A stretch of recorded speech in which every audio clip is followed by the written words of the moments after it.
Pengacara kondang Hotman Paris memberikan tanggapan terkait kabar Ayu Ting-Ting yang akan melaporkan penghinanya.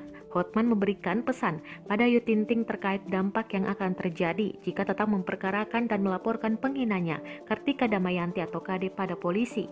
Hotman Paris meminta agar sang pedangdut tidak menanggapi haters secara berlebihan. Ia berpesan pada Ayu Ting-Ting untuk melupakan perkara tersebut jika pencemaran nama baik masih dalam batas normal. Tanggapan tersebut disampaikan Hotman Paris ketika ditemui awak media di kawasan Gatot Subroto, Jakarta Selatan pada Senin 2 Agustus 2021.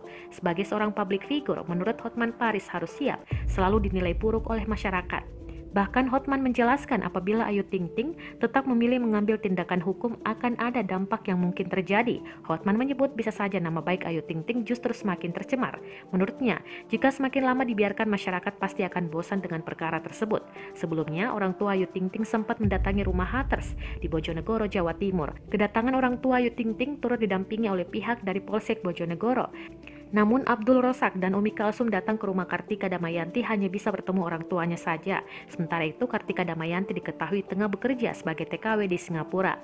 Lantaran Umi Kalsum dan Abdul Razak terlanjur sakit hati, keduanya sempat mengucap ingin memenjarakan orang tua Kartika sebagai jaminan.